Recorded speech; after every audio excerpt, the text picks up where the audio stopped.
মাননীয় স্পিকার, বাংলাদেশ কৃষি প্রধান দেশ।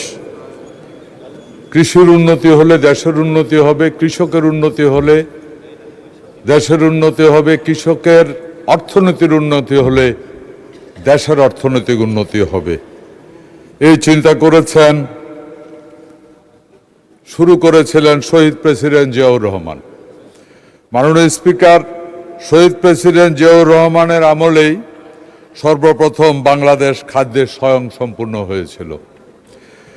মাননীয় স্পিকার, তিনবারের প্রধানমন্ত্রী, আপসহীন নেত্রী, দেশনেত্রী বেগম খালেদা জিয়ার মরহুম বেগম খালেদা জিয়ায় সর্বপ্রথম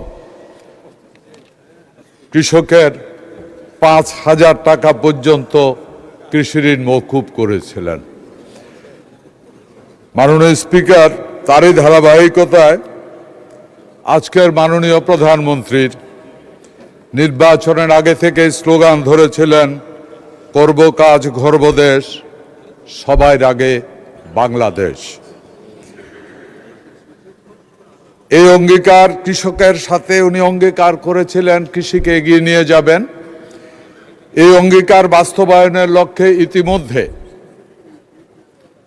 10,000 টাকা পর্যন্ত কৃষি ঋণ মওকুফ করেছে। এতে সরকারের ব্যয় হয়েছে 1,550 কোটি টাকা। মাননীয় স্পিকার, উপকৃত হয়েছে 12 লক্ষ কৃষক। মাননীয় স্পিকার, বর্তমান সরকারের অন্যতম নির্বাচনী ইস্তাহার হলো উত্তর অঞ্চলে একটি কৃষি পণ্য রপ্তানি অঞ্চল প্রতিষ্ঠা করা। ধন্যবাদ মাননীয় স্পিকার আমার আজকের সংসদ সদস্যকে। আবারও জানাচ্ছি, সরকার যা চিন্তা করছে মাননীয় সংসদ সদস্য তাই চিন্তা করছে। উত্তর অঞ্চল নিঃসন্দেহে কৃষি উৎপাদনের জন্য অনেক গুরুত্বপূর্ণ একটি জায়গা।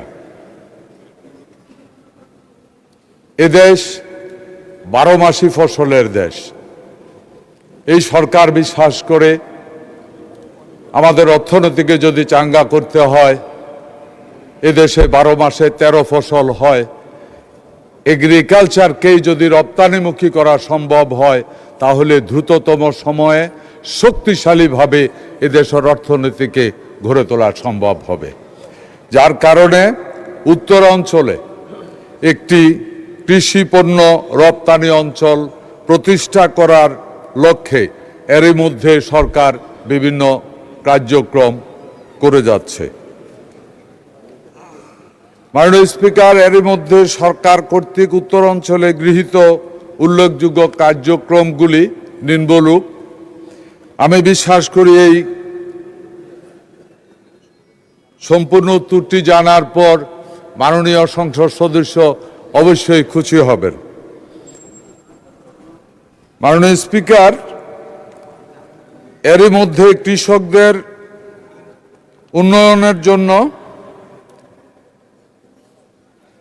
24-25 অর্থ বছরে ডাল, তৈলবীজ, মশলা জাতীয় ফসল, ভুট্টা চাষে মাত্র 4% সুদে নীলফামারীতে 518 কোটি 44 লক্ষ টাকা, জলঢাকা উপজেলায় 165 কোটি 54 লক্ষ টাকা সহ সর্বমোট 683 কোটি 98 লক্ষ টাকা কৃষি ঋণ বিতরণ করা হয়েছে। এতে 580 জন কৃষক উপকৃত হয়েছে। মাননীয় স্পিকার, ভর্তুকি মূল্য 2025-26 অর্থ বছরে মার্চ 26 পর্যন্ত সারের ভর্তুকি দিয়েছে 16,240 কোটি টাকা। মাননীয় স্পিকার, 25-26 অর্থ বছরে শুধু ডিসেম্বর 25 পর্যন্ত সরকার প্রতি কেজি ইউরিয়ায় 36 টাকা করে, প্রতি কেজি টিএসপিতে 62 টাকা করে, প্রতি কেজি ডিএপিতে 91 টাকা করে প্রতি কেজি, এমওপিতে 32 টাকা করে ভর্তুকি দিয়েছে মাননীয় স্পিকার। মাননীয় স্পিকার, কৃষকের উন্নয়নে মার্চ 26 পর্যন্ত সরকার নির্ধারিত মূল্যে মোট নীলফামারী জেলায় 95,575 মেট্রিক টন, জলঢাকা উপজেলায় 17,307.9 মেট্রিক টন সার, ইউরিয়া, টিএসপি, ডিএপি এবং এমওপি সরবরাহ করা হয়েছে। মাননীয় স্পিকার, বীজ সরবরাহ নীলফামারী জেলায়, জলঢাকা উপজেলায় সহ উত্তরবঙ্গে 25-26 অর্থ বছরে বাংলাদেশ কৃষি উন্নয়ন কর্পোরেশনের মাধ্যমে বিভিন্ন ফসলের আউশ, বড়, গম, আলু, ভুট্টা, সরিষা, সয়াবিন, মাসকলাই, সবজি ইত্যাদি 15,604 মেট্রিক টন বীজ সরবরাহ করা হয়েছে। কৃষি প্রণোদনা 25-26 অর্থ বছরে কৃষি প্রণোদনা কর্মসূচির আওতায় উত্তরবঙ্গে 8টি জেলায় সার, বীজ ইত্যাদি বাবদ 57,45 লক্ষ টাকা বরাদ্দ করা হয়েছে। এতে 4,40,227 জন কৃষক উপকৃত হয়েছে। মাননীয় স্পিকার, একই সাথে কীটনাশক নীলফামারী জেলায় 1,550 জন এবং জলঢাকা উপজেলায় 952 জন খুচরা ও পাইকারি বালাইনাশক বিক্রেতার মাধ্যমে নিরাপদ ও মানসম্মত বালাইনাশক সরবরাহ করা হচ্ছে। মাননীয় স্পিকার, কৃষি যন্ত্রপাতি সরবরাহ, ওনার প্রশ্নের মধ্যে এই জিনিসটা ছিল। কৃষি উন্নয়নে বিভিন্ন প্রকল্পের মাধ্যমে এই পর্যন্ত ভর্তুকি মূল্যে নীলফামারী জেলায় 1,122টি, জলঢাকা উপজেলায় 184টি সহ 1,306টি কৃষি যন্ত্রপাতি এর মধ্যে বিতরণ করা হয়েছে। মাননীয় স্পিকার, আমি যদি উপজেলা ওয়াইজ বলি বা জেলার ভিতরে, নীলফামারী জেলায় সর্বমোট কম্বাইন্ড হারভেস্টার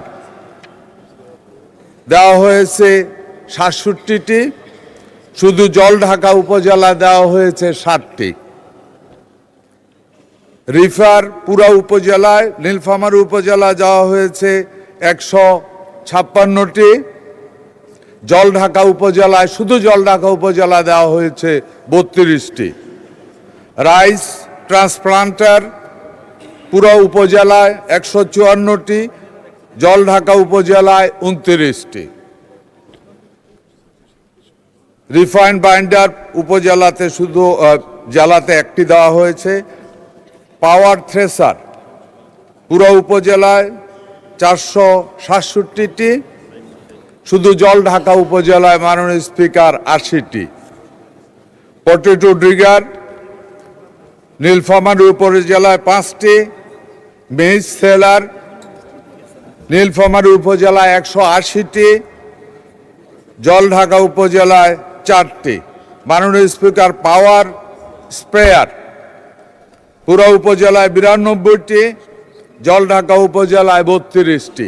এইভাবে যদি বলি, বিভিন্ন মেশিনারি ডিসকাউন্টের মাধ্যমে শুধু এই উপজেলায়, পুরা জেলায় দেওয়া হয়েছে 1,122টি এবং এই উপজেলায় দেওয়া হয়েছে 184টি।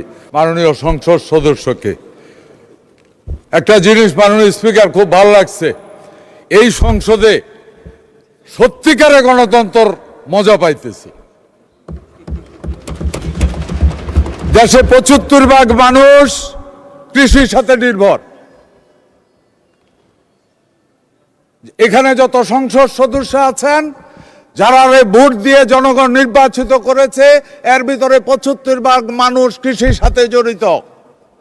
সুতরাং সংসদ সদস্যরা বাধ্য কৃষকের নিয়ে কথা বলার জন্য। এটাই গণতন্ত্রের মজা, এটাই জনগণের ভোটে নির্বাচিত এমপিদের মজা, এটাই সম্মান। মাননীয় স্পিকার একেবারে সঠিক কথা বলেছেন উনি। একেবারে সঠিক কথা বলেছেন। কৃষক জানে না কতটুকু উৎপাদন করতে হবে, কৃষক জানে না বাজারের সাইজ কি, কৃষক জানে না কি দামে বিক্রি করতে পারবে। এই জন্যই শুরু হয়েছে মাননীয় স্পিকার কৃষি কার্ড। এই কারণে কৃষি কার্ডের আবির্ভাব হয়েছে। এই কৃষি কার্ড এমন এক কার্ড, এই কার্ডের ভিতরে মাননীয় সংসদ সদস্য, মাননীয় স্পিকার আপনার মাধ্যমে আমি মাননীয় সংসদ সদস্যকে জানাতে চাই, এই কার্ডের মাধ্যমে এই কার্ডের সব ডাটা থাকবে। এই কার্ডের মাধ্যমে রেকর্ড থাকবে যেই কৃষক তার কতটুকু জমি আছে। 5টা শ্রেণীতে কৃষি কার্ডের রেকর্ড করা হচ্ছে, বড় কৃষক থেকে প্রান্তিক কৃষক পর্যন্ত। সুতরাং আমরা বলতে পারবো, এখানে কয়েকটা প্রশ্ন উনি করেছে, চাষের জমি, আমি জানি না আমার জমিতে কি হবে, আমি জানি না আমি কি ফলাবো, ঠিক দামে বিক্রি করতে পারবো কিনা। এখানেই প্রয়োজন কৃষক কার্ডের। কারণ কৃষক কার্ড জানবে যে কত লোক কৃষিতে পটেটো ফলাবে, কত লোক ভুট্টা ফলাবে, কত লোক অন্য ফসল ফলাবে, মার্কেটের চাহিদা কি। ওই অনুযায়ী কার্ড অনুযায়ী এক সময় এসে এই কৃষকের বলবে আপনার জমি এতটুকু। প্রত্যেকটা ব্লক ওয়াইজ আমাদের কৃষি অফিসার আছে, ওই কৃষি অফিসার বলবে আপনি তো ভুট্টা ফলাবেন, এতটুকু ফলান। সারা বাংলাদেশে ভুট্টার চাহিদা এত লক্ষ হেক্টর চাষ হয়ে গেছে, আর আপনার ইয়ার জন্য এত হেক্টর বাকি আছে, এটা আপনি উৎপাদন করলে। মাননীয় মন্ত্রী সংক্ষিপ্ত করুন, অনেক বড় হয়ে যাচ্ছে। মাননীয় স্পিকার 75% মানুষের স্বার্থ নিয়ে কথা বলছে উনি, আমি 72% মানুষের স্বার্থ নিয়ে কথা বলতেছি। মাননীয় স্পিকার, এই সংসদে চালাইতে বহুত টাকা খরচ, কিন্তু মেজরিটি লোক ওই 75%। মাননীয় স্পিকার একটু সময় দেন, দেশের উপকার হইতেছে, কৃষকের উপকার হচ্ছে। এই কৃষকের অর্থনীতি শক্তিশালী হইলে, কৃষকের মেরুদণ্ড শক্তিশালী হইলে দেশের মেরুদণ্ড শক্তিশালী হবে। মাননীয় স্পিকার ধন্যবাদ। মাননীয় স্পিকার বক্তব্য যেটা আসছে সেটা হলো এই, হ্যাঁ এটার জন্য কৃষি কার্ড আগামী দিনে যা হবে, কৃষক কি উৎপাদন করবে কার্ডের মাধ্যমে তা কন্ট্রোল হবে, কৃষক যা উৎপাদন করবে তার বিক্রির নিশ্চয়তা থাকবে। সুতরাং কৃষক ন্যায্য মূল্য পাবে, উৎপাদন নিয়ে টেনশন করার কিছু প্রয়োজন হবে না। ধন্যবাদ মাননীয় স্পিকার, আপনার মাধ্যমে ধন্যবাদ জানাচ্ছি মাননীয় সংসদ সদস্যকে।